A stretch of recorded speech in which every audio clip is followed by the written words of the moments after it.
Semoga teman-teman semua senantiasa dalam kondisi sehat walafiat, tak kurang suatu apa. Oke, langsung saja kita saksikan kisah dari tanah Jawa yang menarik berikut ini, yaitu kisah tentang Ronggolawe sang ksatria dari Tuban.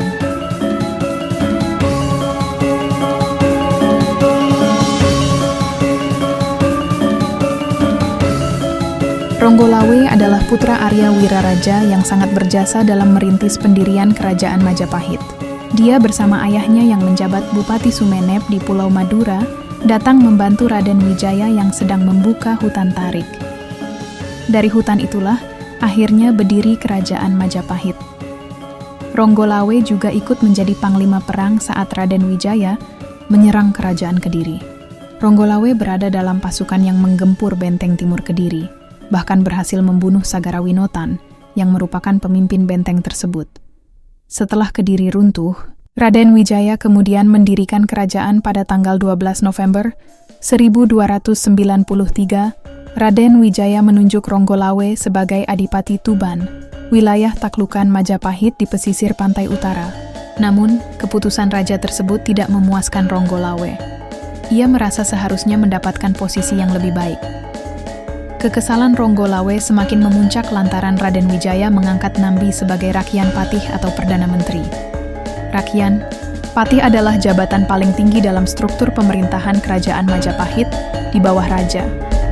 Menurut Ronggolawe, jabatan Rakyan Patih lebih pantas disandang oleh Lembusora, pamannya. Lembusora bagi Ronggolawe jauh lebih berjasa daripada Nambi dalam perjuangan mendirikan kerajaan Majapahit. Lembusora ternyata tidak sepakat dengan sikap keras Ronggolawe. Dia kemudian menasihati Ronggolawe agar memohon maaf kepada Raja Majapahit.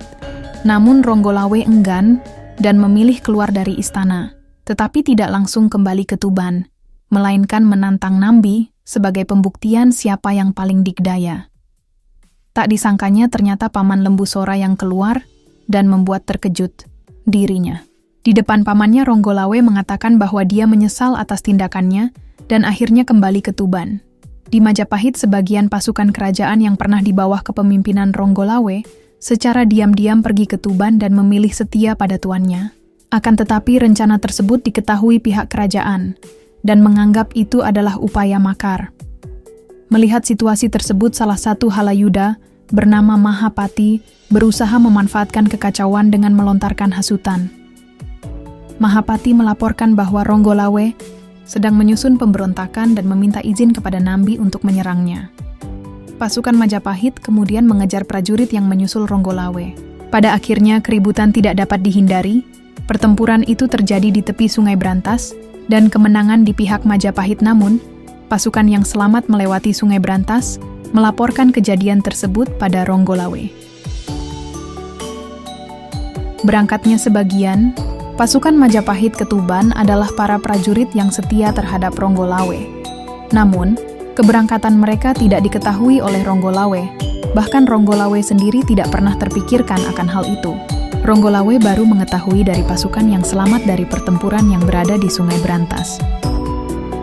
Dari peristiwa ini bisa dikatakan bahwa Ronggolawe memang tidak pernah ada niatan untuk memberontak terhadap kerajaan Majapahit. Karena jika memang ada niatan untuk memberontak, tentu Ronggolawe sudah menyiapkan strategi untuk melawan Majapahit. Ronggolawe sendiri jelas tidak mengetahui perginya sebagian pasukan yang pernah di bawah kepemimpinannya ke Tuban. Ronggolawe hanya melakukan perlawanan untuk membela diri dari serangan Majapahit. Ronggolawe tidak pernah ingin menggantikan kepemimpinan Raja Wijaya. Atas perintah Raden Wijaya, pada tahun 1295, Nambi ditemani Kebo Anabrang dan Lembusora memimpin pasukan Majapahit menuju Tuban untuk menghukum Ronggolawe. Di Tuban, Ronggolawe yang mengetahui bahwa ada pasukan yang dikirim untuk menyerangnya, ia segera mempersiapkan diri. Ronggolawe membawa pasukannya untuk menghadang rombongan Nambi di Sungai Tambak Beras. Terjadilah peperangan sengit. Ronggolawe berhasil menikam kuda yang ditunggangi Nambi. Namun Nambi masih selamat. Kebo Anabrang, Panglima Perang Majapahit, mengambil alih pimpinan perang pasukan Majapahit. Ia memerintahkan pasukannya untuk mengepung pasukan Ronggolawe dari 3 penjuru arah mata angin, yakni dari timur, barat, dan utara. Taktik tersebut belum mampu mengungguli pasukan Ronggolawe. Kebo Anabrang memacu kudanya namun dikejar oleh Ronggolawe. Namun dalam pengejaran itu, kuda Ronggolawe terjatuh dan tercebur ke sungai Tambak Beras. Melihat Ronggolawe jatuh di sungai, Kebo Anabrang bergegas turun dari kudanya dan menghampiri Ronggolawe. Pertarungan 1 lawan 1 tak terelakkan terjadi di sungai Tambak Beras. Dalam suatu kesempatan, Kebo Anabrang yang lebih piawai bertarung di derasnya arus sungai, mampu mencekik leher Ronggolawe. Ronggolawe akhirnya mengembuskan napas terakhir. Lembu Sora yang melihat kejadian itu tidak mampu mengendalikan diri. Lembu Sora memang berada di kubu Majapahit, tapi Ronggolawe adalah keponakan tercintanya. Lembu Sora menikam Kebo Anabrang sampai mati. Kebo Anabrang dan Ronggolawe sama-sama tewas di sungai Tambak Beras, hingga terjadi banjir darah akibat duel dua ksatria tersebut. Mendengar kabar Ronggolawe gugur di sungai Tambak Beras, dua istri Ronggolawe, Nyi Tirtawati dan Nyi Mertaraga, dilanda duka cita mendalam. Bahkan, akibat tak kuat menahan kepiluan, keduanya sampai pingsan. Saat tersadar dari pingsan, Nyi Tirtawati dan Nyi Mertaraga langsung mengungkapkan niat untuk menempuh jalan sati. Sati adalah tradisi bela pati untuk orang terkasih. Ritual kematian dengan cara membakar diri atau menusukkan keris pada tubuh sendiri. Bagi keduanya, bela pati sebagai bukti cinta sekaligus kesetiaan istri kepada suami. Keinginan bela pati disampaikan kedua istri Ronggolawe di saat seluruh isi Kadipaten Tuban menangis. Kabar kematian Ronggolawe dalam pertempuran melawan pasukan Majapahit di aliran sungai Tambak Beras membuat semua berduka. Di Kabupaten Tuban, Arya Wiraraja atau Banyak Wid, ayah Ronggolawe sontak terdiam sekaligus tertunduk lesu. Ronggolawe adalah satu-satunya putra, yang di pundaknya ia menaruh harapan tinggi, cita-cita, dan kebesaran. Adipati Ronggolawe layak menerima pengharapan itu. Sosok, kepandaian, keberanian, sekaligus jiwa ksatria Raden Soreng. Nama kecil Ronggolawe disegani lawan maupun kawan. Lembu Sora teringat jasa besar Ronggolawe yang ikut mendirikan kerajaan Majapahit bersamanya, serta para loyalis Raden Wijaya. Lain, Lawe bertempur habis-habisan mengusir ratusan ribu prajurit Kubilai Khan. Ronggolawe bersama Raden Wijaya juga berperang melawan pasukan Kediri. Di saat Raden Wijaya masih dikejar-kejar pengikut Jaya Katuang, Adipati Sumenep, Banyak Wid, juga yang menjadi pelindungnya. Di Kadipaten Sumenep, Raden Wijaya itu bersembunyi.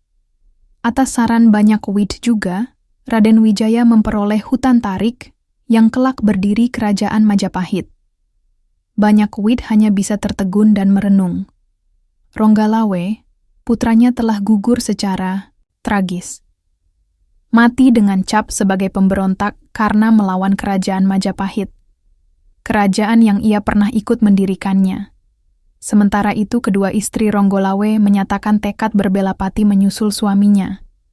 Nyi Tirtawati dan Nyi Mertaraga langsung meminta restu Ki Ageng Palandongan, ayahnya. Kaki Ki Ageng Palandongan dan istri dicium sekaligus memohon pamit. Melihat suasana duka yang berlarut-larut itu, Arya Adikara atau Banyak Wid mencoba mencairkan suasana. Marilah kita sabar dan tawakal, menerima apa adanya. Rupanya semua ini sudah takdir belaka. Tentu Baginda Raja tak akan melupakan jasa-jasa dan dharma bakti si Lawe, kata Banyak Wid seperti dikisahkan Serat Ronggolawe. Keesokan harinya, diiringi upacara, rombongan dari Kadipaten Tuban berangkat menuju kerajaan Majapahit. Ki Ageng Palandongan dan Arya Wiraraja mengiringi kedua istri Ronggolawe yang ingin bertemu jenazah suaminya yang berada di istana Majapahit. Kuda Anyampiani, putra Ronggolawe yang masih berusia anak-anak, turut serta. Setiba di Majapahit, rombongan disambut langsung Raja Wijaya. Di depan Banyak Wid, dengan wajah muram, Raja Wijaya menyatakan rasa duka yang mendalam. Meski akhirnya harus berperang, baginya Ronggolawe sudah seperti saudara. Agaknya sudah menjadi nasibku pula, memiliki saudara terkasih harus putus dan kehilangan sampai di sini, kata Raja Wijaya kepada Banyak Wid. Jenazah Ronggolawe disemayamkan di tengah balairung yang luas. Selembar kain hijau menutupinya. Raja Wijaya mempersilahkan kedua istri Ronggolawe melihat jenazah suaminya. Dengan hati remuk redam Nyi Tirtawati dan Nyi Mertaraga menciumi jasad Ronggolawe. Sebentar terdengar sedu sedan serta ratapan pilu. Begitu selesai berbela sungkawa dengan suara tersendat-sendat, kedua istri Ronggolawe melanjutkan rencana bela patinya. Masing-masing menghunus keris. Dengan gerak cepat, Nyi Tirtawati dan Nyi Mertaraga menusukkan keris ke dada masing-masing. Seketika itu ambruk. Jasad kedua perempuan setia itu tergeletak di bawah kaki jasad Ronggolawe, suaminya. Melalui sebuah upacara, Kerajaan Majapahit menyucikan jenazah Ronggolawe beserta kedua istrinya. Ketiga jenazah dibakar di sebuah pancaka, yang kemudian abunya dilarung ke samudera. Semua telah menjalani takdirnya masing-masing. Rasanya Dinda Ronggolawe tidaklah mati. Dia hanya pergi tanpa pamit padaku lebih dulu, kata Raja Wijaya seperti terkisah dalam serat Ronggolawe.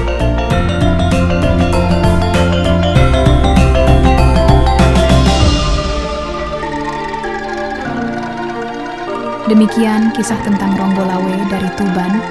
Terima kasih sudah menonton video ini sampai selesai. Sampai ketemu di video kami selanjutnya. Wassalamualaikum warahmatullahi wabarakatuh.